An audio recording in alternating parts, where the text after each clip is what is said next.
Le 13 septembre 2018, plusieurs sangliers sont retrouvés morts dans la région de Busnol. Le verdict tombe, peste porcine. À partir de ce jour, les cas s'enchaînent et les mesures aussi. Dans la vidéo Scandale à Orval, je vous annonçais que j'étais exclu du territoire gaumet et puis on avait finalement trouvé un compromis en fin de vidéo. Mais cette fois, plus question de rigoler. Les forêts sont fermées, une carte est publiée avec la zone contaminée qui ne cesse de s'étendre de jour en jour. Le ministre de l'Agriculture décide de faire abattre 4000 porcs domestiques qui ne sont pourtant pas malades. Dans le petit parc animalier d'Atu, le cochon Hector est menacé par la décision du ministre. Les gens se révoltent, ils font une pétition, ils viennent manifester. Tout le monde aime Hector et en plus il est même pas malade. Mais même la bourgmestre ne peut rien y faire. Heureusement, le 28 septembre, un commando s'organise et vient kidnapper Hector pour l'emmener en sécurité. Au passage, merci. Bon, c'est un truc de fou et on dirait que ça ne s'arrêtera jamais. Les conséquences sont désastreuses à plusieurs niveaux. À l'origine de la peste porcine, il y a des comportements humains, mais soit, je n'ai pas envie de faire une vidéo militante. Le 28 août 2018, 16 jours avant la peste porcine, j'étais dans les bois de Busnol, à 1000 lieues d'imaginer ce qui était sur le point de se passer ici. Et aujourd'hui,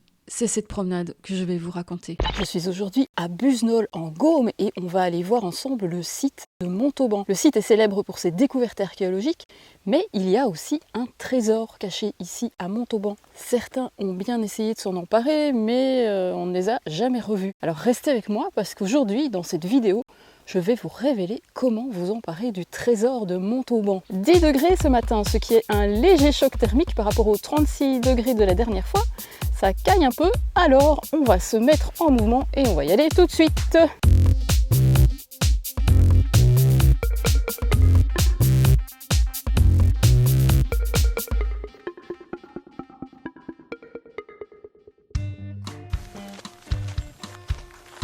Vous vous souvenez quand j'ai oublié mes chaussures de randonnée l'autre fois à la maison?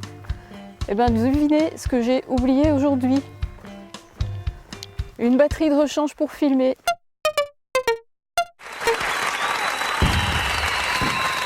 Et oui, alors j'espère que j'arriverai à tout filmer, à filmer tout ce que je veux.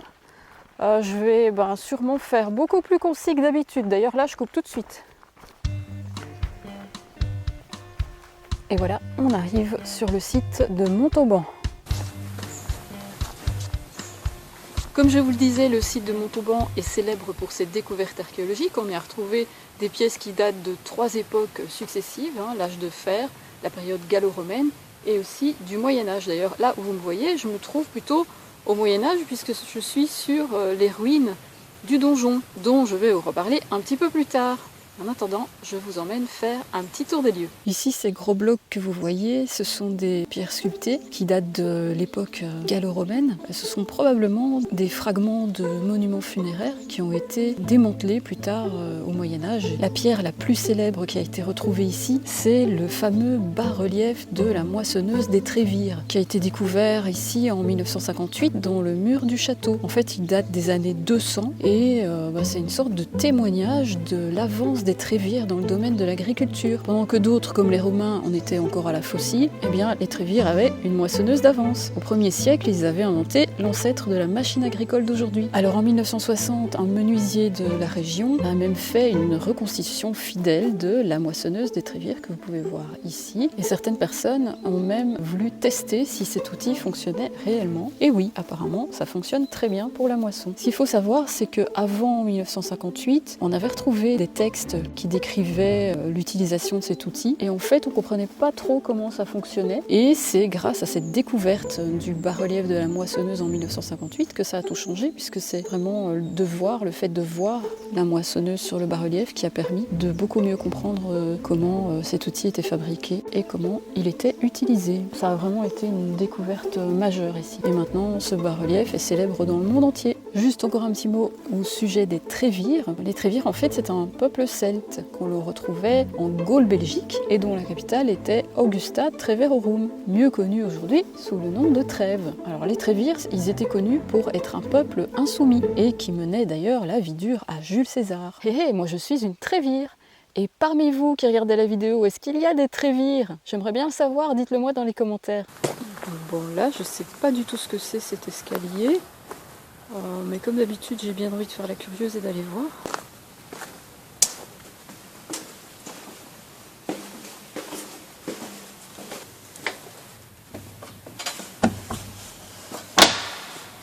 Ah bon, bah ça sera pas pour aujourd'hui. Voilà, maintenant je comprends un petit peu mieux. En fait, cette porte donnait accès au musée lapidaire qui se trouve ici. Ces 4 blocs que vous voyez, qui ont été construits ici en 1960, je crois, de manière à bien s'intégrer dans le paysage. Donc là, on ne peut pas rentrer aujourd'hui dedans. D'ailleurs, je ne sais pas si normalement on peut rentrer dedans. Là, aujourd'hui, on peut en tout cas regarder depuis l'extérieur, derrière les vitrines.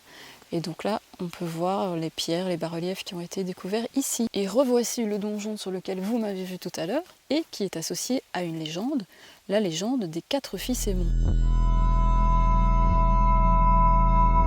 Les fils Aymon étaient 4, Renaud, Allard, Guichard et Richard. Un jour, par maladresse, Renaud tue le neveu de Charlemagne parce qu'il a triché aux échecs. Charlemagne est rancunier et les 4 ont intérêt à se barrer vite fait. Ils seront traqués pendant des années. Heureusement, leur cousin Mogis est un enchanteur. Il offre à Renaud l'épée Flauberge qui donne force et souplesse pendant le combat, ainsi que le cheval Bayard qui peut devenir très grand, assez grand pour porter 4 cavaliers sur son dos et pour faire des bonds d'une lieue, c'est-à-dire environ 5 km. Nous sommes au 8e siècle, en récompense d'un renfort reçu lors d'une bataille, le roi Ion, beau-père de Renaud, offre une forteresse en ruine aux 4 frères. Ils la reconstruisent et elle devient le château de Montauban. Mais dès que Charlemagne l'apprend, il assiège la forteresse et les occupants périssent affamés les uns après les autres. Montauban est incendié. D'un bond prodigieux, Bayard, un cheval fée extraordinaire, emmène les 4 fils Aymon loin de là. D'ailleurs, on peut voir encore aujourd'hui la trace de son sabot au lieu dit le Pas Bayard, pas très loin d'ici, à Aeth. Et 4 fils Aymon sont sauvés, mais Claire, la gardienne de Montauban, qui était peut-être aussi l'épouse de Renaud, connaît un destin très différent que je vous raconterai un peu plus tard quand je vous parlerai du trésor de Montauban. Si vous avez aimé la légende des 4 fils Aymon, vous avez la possibilité de découvrir toute l'histoire de long en large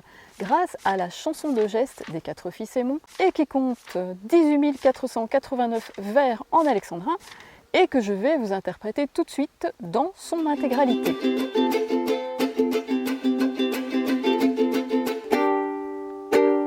Seigneur roi, chanson de grande nobilité, tout est devoir, histoire sans trop de fausseté. Ici en contrebas, on entend le bruit du ruisseau où se trouvaient les anciennes forges dont on peut encore voir les ruines aujourd'hui. Et c'est là qu'on va maintenant.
Comme les rois Charlemagne, le Vaulois malmené.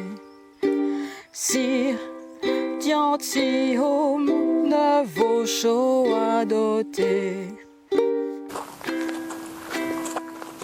Et là, on arrive dans la réserve naturelle du Cron, dans un biotope vraiment très sensible, donc on nous conseille de bien rester sur le chemin. Le Cron, c'est le nom donné à ces petites sources qui alimentent des ruisselets d'eau cristalline qui dévalent un versant de la vallée du Gros Ruisseau, juste en contrebas du site archéologique qu'on vient de visiter. Les conditions écologiques sont tellement particulières en ce lieu qu'on peut y trouver une faune et une flore exceptionnelles. Par exemple la parnassie, une fleur rare et menacée, ou le cordulégastre bidenté, une libellule rare et menacée également. Ici c'est le Gros Ruisseau qu'on va suivre maintenant pendant un moment. Il s'agit du ruisseau qui alimentait les forges de Montauban. Mais si à Montauban ne se vaut relaisier, au Chastel est venu tout droit à la nuitier.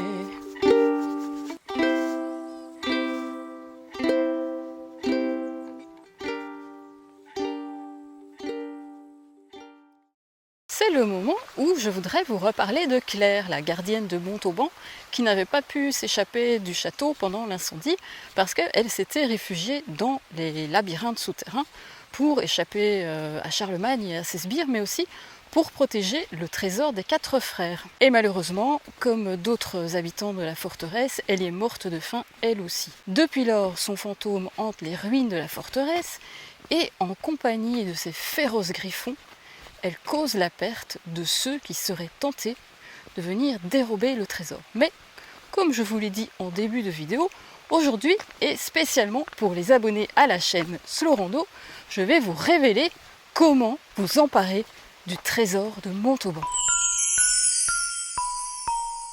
Alors, si vous voulez tenter votre chance, vous devrez venir la veille de Noël à minuit. Quand vous entendrez retentir les 12 coups du clocher de l'église de Busnol, ce sera le moment d'agir, parce que les griffons seront pétrifiés. Mais attention, vous devrez affronter l'obscurité profonde, le tonnerre assourdissant et des fantômes horribles. En plus, si jamais vous prenez peur et que vous vous retournez, c'est fini, vous serez happé dans les profondeurs de la terre par celle qu'on appelle la Dame Blanche. Voilà, maintenant vous savez comment vous y prendre pour subtiliser le trésor de Montauban en toute sécurité. Alors dites-moi dans les commentaires si vous avez réussi à ramener le trésor de Montauban sans vous faire happer dans les profondeurs de la terre. Ici on quitte la partie balisée de la randonnée et je crois qu'on va se taper une montée d'à peu près 2,5 km sur cette route. J'espère qu'il n'y aura pas trop de trafic automobile. Et voilà, bien arrivé enfin au-dessus de cette interminable côte avec seulement 2 véhicules qui sont passés, donc ça c'est la bonne nouvelle. L'autre bonne nouvelle, c'est que maintenant il fait vraiment bien plus chaud. Selon les prévisions, je pense qu'on a quelque chose comme 24 degrés, ça fait du bien. Et en plus, je vous fais écouter.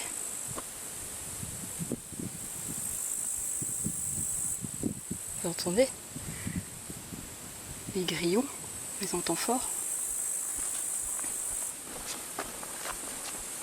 Voilà, on est un petit peu en Méditerranée là.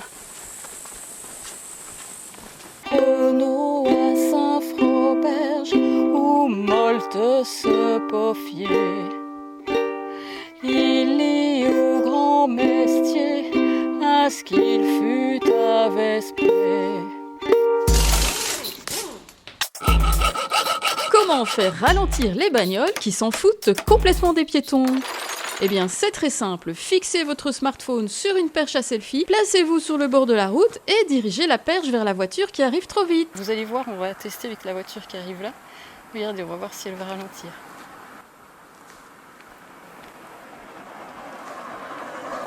Et voilà, qu'est-ce que je vous avais dit? Nickel, hein? Je vous laisse essayer la prochaine fois. Bon, ok, j'en ai un peu marre de la route et là je vois que il y a un petit sentier qui part dans le bois plus loin. Ouais, ça sera quand même plus sympa que de suivre cette route. Il commence à y avoir un peu plus de trafic. Ici, c'est pas très drôle.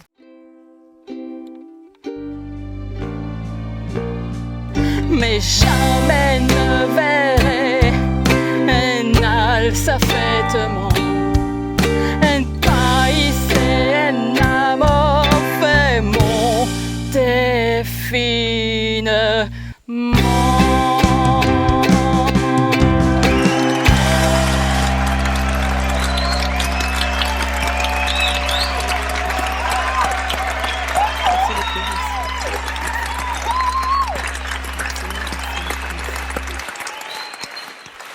Quoi?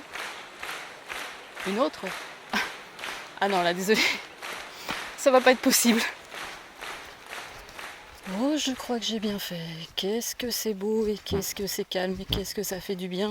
Alors ici, je vous montre de nouvelles preuves du passage des Romains dans la région. À l'époque gallo-romaine, les enfants prenaient des notes sur des tablettes en cire et comptaient sur des bouliers, tandis que les précepteurs dispensaient leurs cours dans la forêt. Ici, vous pouvez d'ailleurs voir les marques d'une opération mathématique en chiffres romains. Alors, est-ce que vous trouverez le résultat? Vrai ou faux? Réponse sous la vidéo.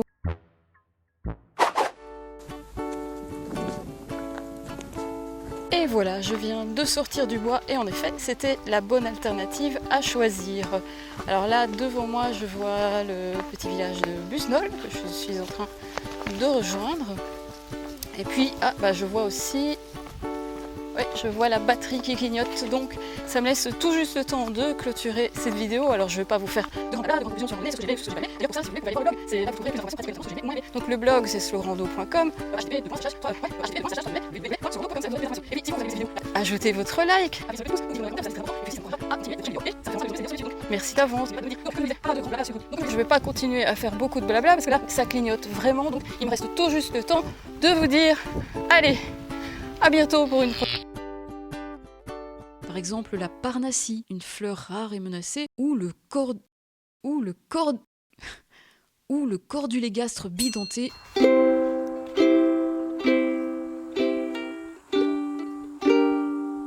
C'est quoi les paroles? Mais jamais je ne verrai un alsafettement, un país en amor fait mon défine.